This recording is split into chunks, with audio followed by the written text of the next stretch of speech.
Hello everyone and happy Tuesday. It's good to see you. Well, be seen by you. I'm Spartan Bodhi, and this is a new playlist. That's right, announcement time is here. I have started DMing a brand new campaign with a brand new party. It's actually pretty crazy how it all worked out, but I'm super excited for what it's going to become. And I've decided that our Tuesday videos are going to become a campaign diary vlog, featuring yours truly, recalling the accounts and tales of this brand new adventuring party and all the shenanigans they're going to get in. That being said, I want to make sure that all of you know that I have not forgotten about our other content, and we will continue to provide that as we move forward, or I will continue to provide that as I move forward. And we're going to start spacing that out a little bit more to every other Thursday. That's right, on certain weeks you'll get 2 videos from yours truly. Haha, you're welcome. And so, starting next Thursday, we will get the spellcasting video in order to teach new players how the magic system of Dungeons & Dragons works. In the meantime,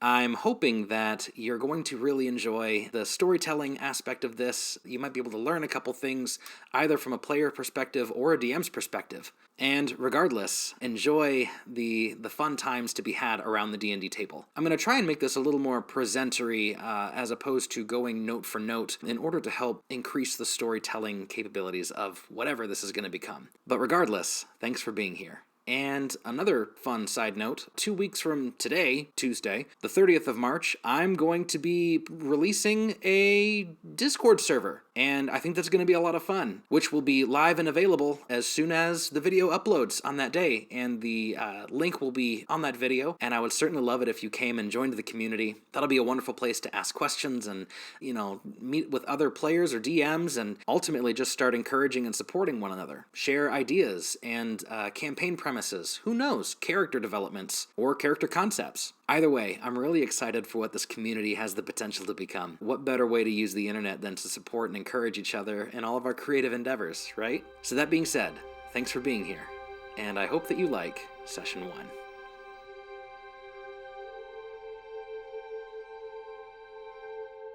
Session 1, Goat Milk and Shenanigans.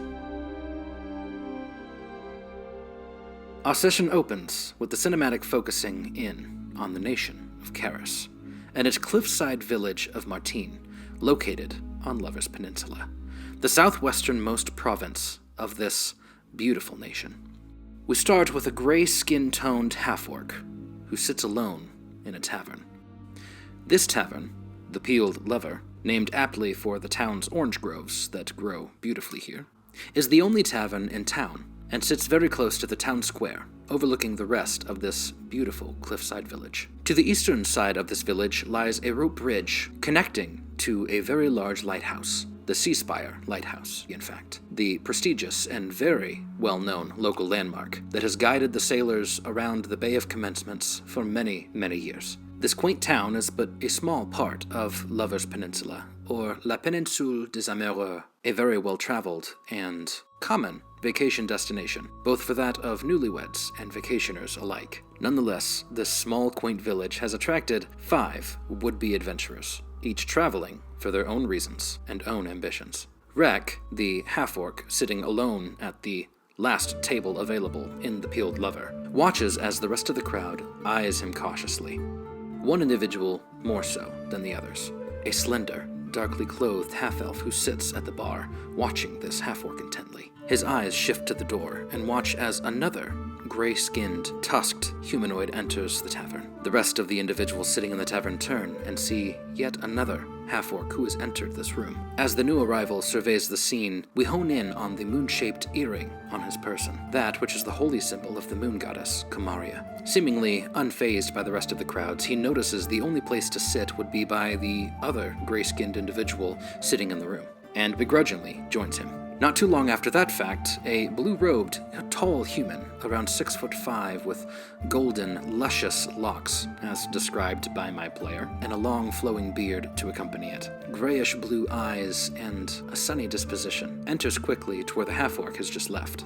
He too notices that the only place to sit down in this tavern is at the open table where 2 half-orcs are sitting back-to-back, awkwardly, trying not to converse. The long, blonde-haired individual makes his way to the table and identifies himself, offering up the name Fenwick, and asks the name of the other 2 there. Rek responds in kind, and the other also indulges, offering up his name, Kethid. Fen, grateful for acquaintances having been made, offers to buy drinks for the individuals sitting down at the table.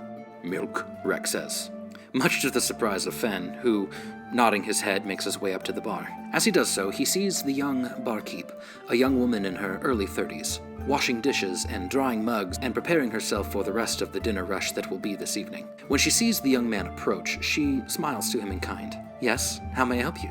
she offers.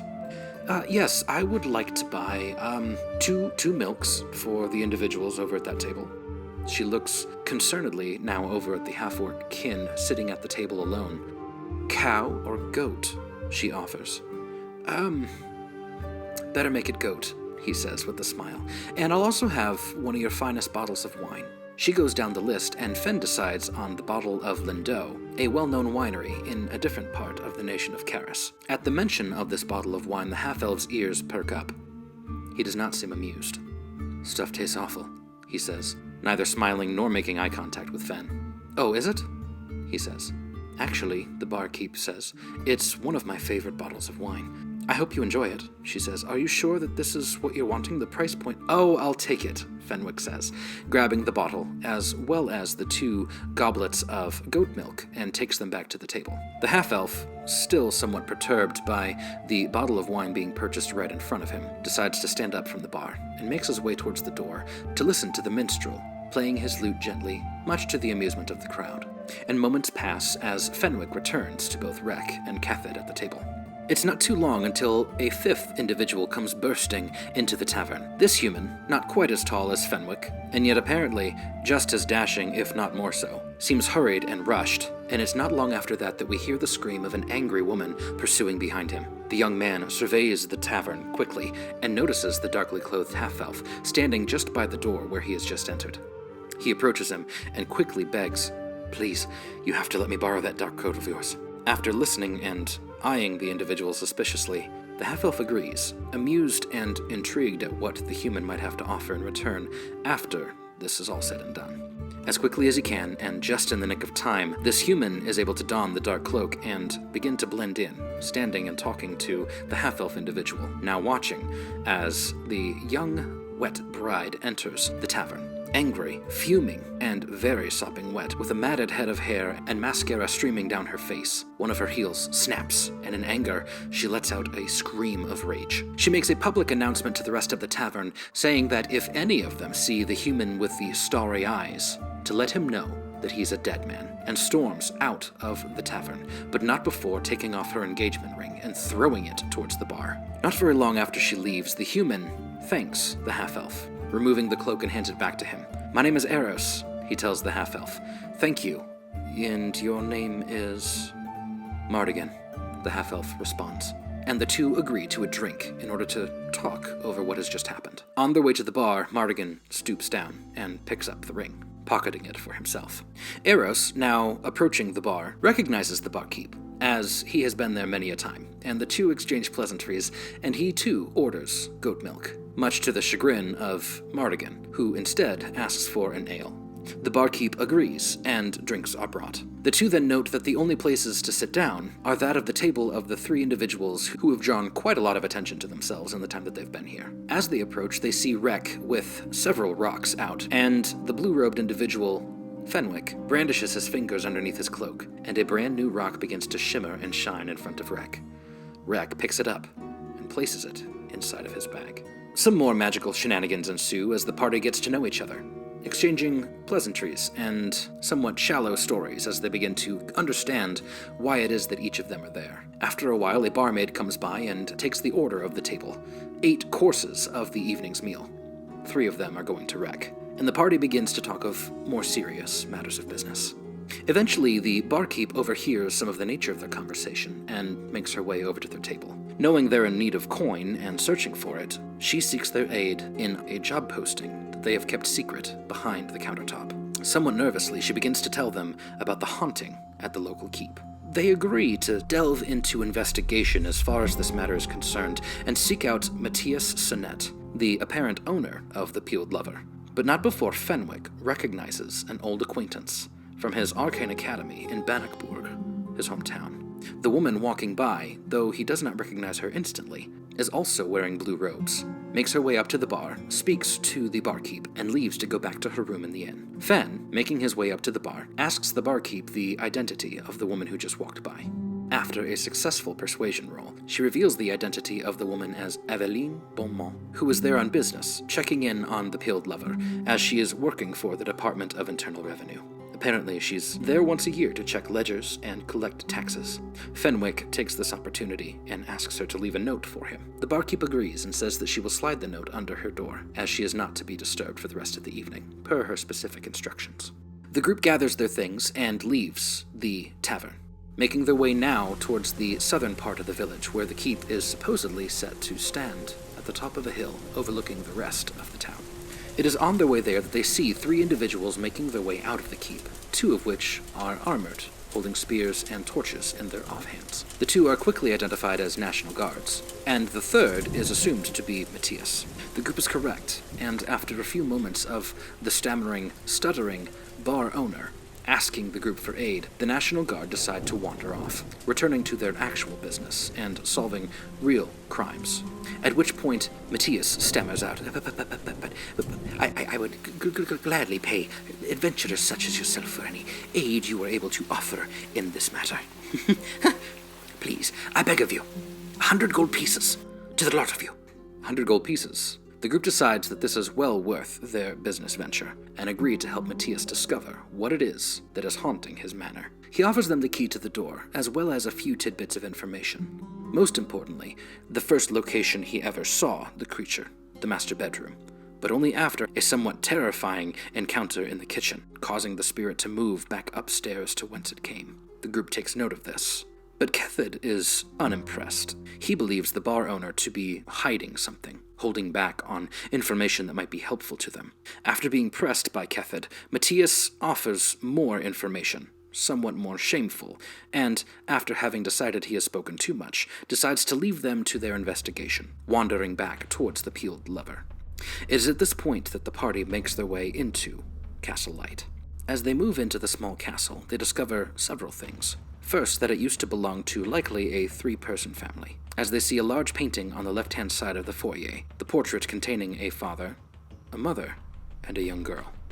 The young girl matching the description of Fenwick's poltergeist, as he informed them. The second portrait, slashed from top right to bottom left, is of that of the Seaspire Lighthouse, the landmark and natural wonder that the town is known for. The group decides to head to the kitchen first, and as they do so, Rek steps foot into the kitchen.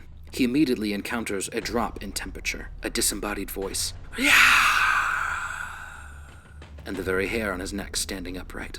Fenwick, confused and bewildered at this, pulls out his spellbook, and after muttering his arcane words, his eyes flash a shade of cerulean, and all of a sudden his sight is extended to be able to detect magical essences. Looking now at the kitchen, he can see there is a magical glyph inscribed in the floor of the kitchen, and as Rek steps once more into the kitchen, the glyph flares, and the effect takes place once more. Fenwick also discovers that this magic is that of illusory magic of trickery, used to create deceptive effects on the senses of an individual. The group takes several minutes to discuss what this might mean, and then begin to make their way upstairs.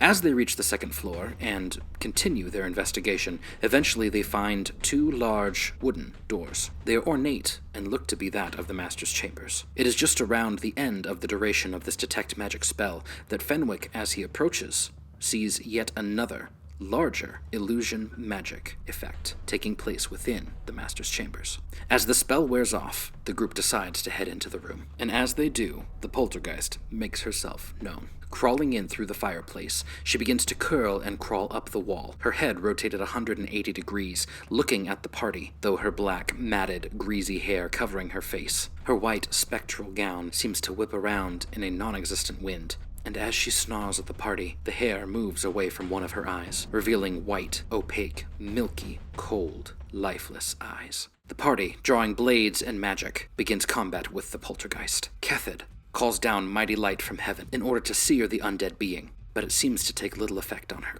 Fenwick, still curious and unsure what the nature of this is, approaches the being and asks her questions, trying to calm her down. To no avail. The creature snarls and leaps through him to the center of the room and lets out a blast of cold, dark energy. Rek, becoming fearful at this, turns and begins to run for his life. Meanwhile, Mardigan, blade drawn, leaps forward and pierces through, although his blade does nothing. This immediately causes the party to begin to question things, and as the specter leaps through the ceiling, they see their opportunity. Checking now the room for any secret doors, Fenwick is able to locate a secret passage, leading to a small closet behind the bedroom, in which he sees 3 green glyphs marking the wall. The first one on the left growing brighter than the rest. It flares and flashes, and he sees now the poltergeist making her way down the wall, and, to his surprise, crawls through it, right back through where she had originally come from. The second flashes, and she leaps back to the center of the room, letting off her dark blast once more. The third flashes, and she leaps once more into the ceiling, a pre-programmed illusory loop. The party, now having discovered the true nature of this poltergeist, makes their way towards the foyer. Rek, who had not only left the bedroom, but the manor entirely, eventually comes to his senses and realizes that his new friends might be in trouble, and runs back, only to meet them in the foyer. But forgetting where this encounter was taking place, runs instead to the kitchen, where he once more encounters the illusory effect. The party, hearing this again, now knows for certain. This is simply illusion magic, meant to scare off anyone who would find their way into this manor. The group attempts to find where the source of this magic might be, and decides to try the tower that looms over the rest of the keep. The door that would lead to the stairway is locked, and Mardigan pulls out thieves' tools.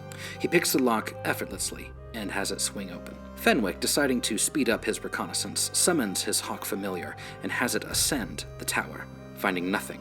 And while the wizard is left deafened and blinded, the party hears laughter coming from the stairs winding downward into the basement of the keep. Eventually, all of them begin making their way down, only to now hear a slow clap and a sarcastic chuckle from a non-stuttering, far more enthusiastic Matthias.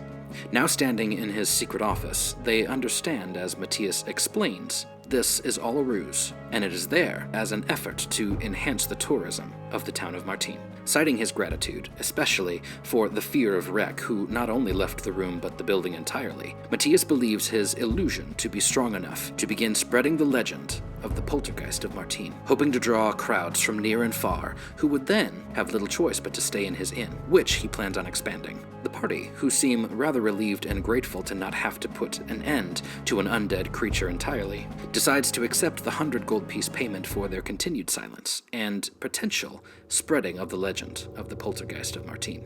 Matthias, all too tickled to hand them their well-earned gold in his mind, accidentally trips on his desk, and in order to steady himself, reaches out and grabs a sconce on the wall, which, to his surprise, opens up a secret door behind his desk, one he never knew existed in the first place.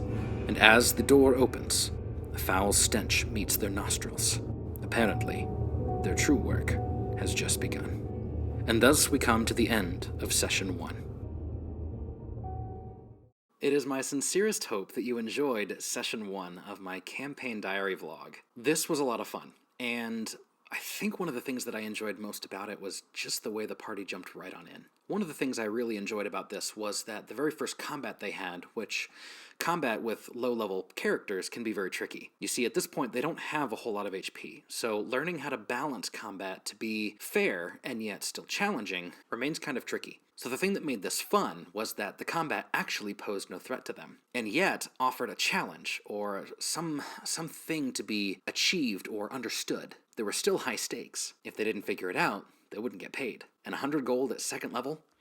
That's actually quite a lot, especially for one quest. Now, the thing that ended up becoming really the most clutch move for this party was Fenwick's use of Detect Magic, a wonderful first-level spell that lasts for 10 minutes and does not require concentration. But it reveals the effects of magic, the location, and the school of magic that that spell comes from. This allowed the party to gain an understanding that things might not be as they seem, which is really what illusion magic exists for, to trick and deceive, and to create a reality that isn't as it seems. I was delighted when they figured it out, and I'm even more delighted at the opportunity they have next.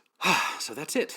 What did you think? Let me know in the comments below. If you guys have questions, please feel free to ask them here or write them down and get ready for the Discord server. Although, I should specify, I'm looking for this playlist to be a non-spoilery playlist and simply to tell the story as it is, after it happens every week. So if you have something of a spoilery nature, Probably write it down, keep it to yourself, and see if you're right as things come to fruition later on in the story. Regardless, I'd love to know which characters you connect to and what things you might think are going on in the background. All of those things are more than welcome in the comments below. Or if you find me on social media, or again, wait for that Discord server. Either way, friends, thank you so much for stopping by. I hope you enjoyed the video. And adventure is calling. Are you listening?